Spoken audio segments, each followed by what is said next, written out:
So Samsung has just dropped their new mid-range phones of 2026, the Galaxy A37 and the Galaxy A57.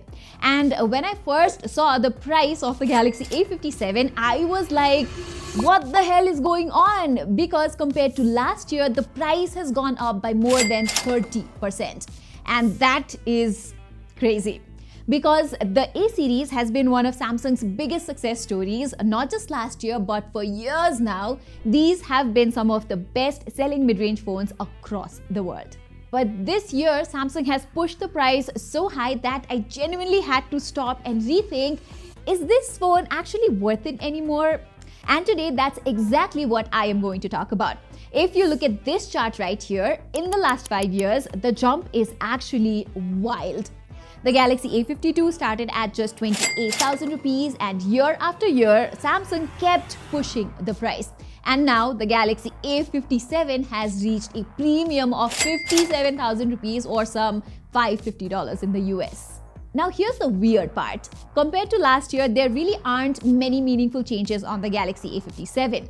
Yes, it now is a little lighter and slimmer. Yes, it now has an IP68 rating. Yes, there is a new chip, but apart from that, this is pretty much the same phone. And that is what makes the Galaxy A57 so confusing. Because on one hand, since this is a Samsung phone, all the basic stuff is actually done really well. So like for the average Joe, a non-techie guy, this phone is probably not going to make them sad at all. We get a nice AMOLED display. It's basically the same panel as before, but since it's made by Samsung, the display quality and color calibration out of the box is pretty darn good. There's also HDR certification on OTT platforms, the touch response feels good, and the haptics are decent. And while the speakers are not very loud, they still get the job done. The phone also feels very lightweight and comfortable to use, and from the back it even looks a bit like Samsung's more expensive S-series phones because of this similar camera layout.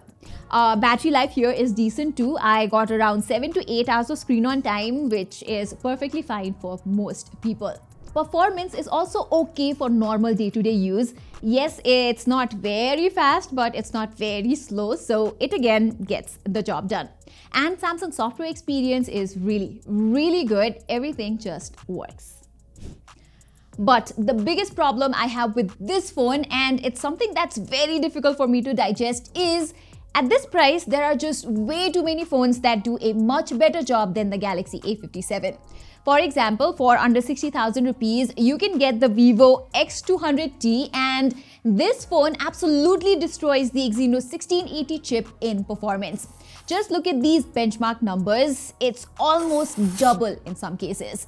And it's not just the benchmark stuff either. In actual gaming, Vivo performs way better. The thermals are much better controlled, whereas on Samsung, most games are capped at 60 FPS and the phone starts heating up like after 10 minutes of gaming. Likewise, on Vivo, you get an ultrasonic fingerprint sensor, while Samsung is still giving this slow, annoying optical fingerprint sensor on the Galaxy A57.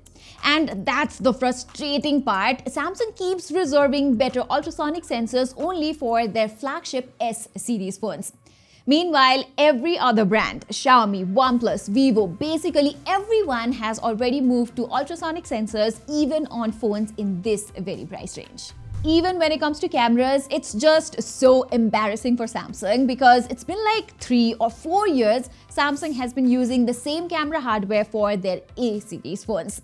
And this 5-megapixel macro camera, come on man, at this point it's basically a joke. On phones like the Vivo X200T, we get a proper periscope lens that clicks amazing macro photos like this compared to macros like this I got from the Galaxy A57. Likewise, in almost every part of the camera experience, the Galaxy A57 gets beaten by the X200T.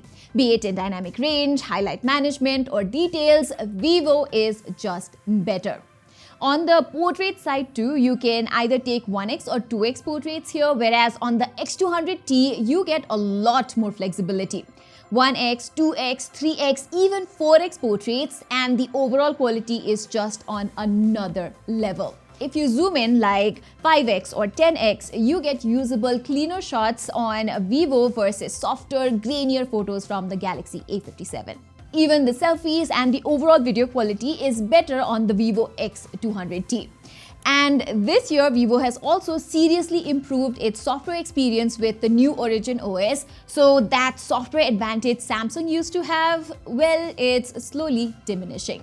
So yeah, it's basically a clean whitewash, be it in the performance, the battery life, the cameras, the brighter display, faster charging, or a more robust IP rating, like everything. And even if you're not a fan of Vivo, last year's OnePlus 13 is available for around 5,000 rupees more. And that phone was actually my phone of the year in 2025. It is still very relevant, and honestly, it is just a much better product than the Galaxy A57. And even if you're someone who says, no sis, I only want a Samsung phone, then even Samsung itself has better options. There's the Galaxy S25 FE, which is literally available at almost the same price as the A57. And since it's an S series phone, you get the flagship Exynos chip and noticeably better camera experience. There's also the Galaxy S24 Snapdragon Edition, which is currently available on sale for around 50,000 rupees. If you like compact phones, that is honestly a far better deal than the Galaxy A57.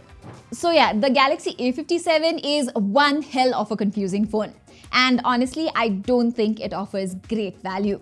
But even then, I still feel like this is going to be one of the best-selling mid-range phones of 2026, and that's simply because a lot of average users just want a phone that works, and the Galaxy A57 does exactly that.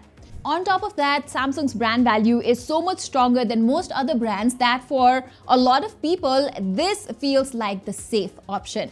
And with Samsung's massive global distribution, this phone is available almost everywhere in the world. I really won't be surprised if the Galaxy A57 ends up becoming one of the top 10 best-selling phones of 2026, just like the Galaxy A56 and the A55 before it. And that's just the sad reality.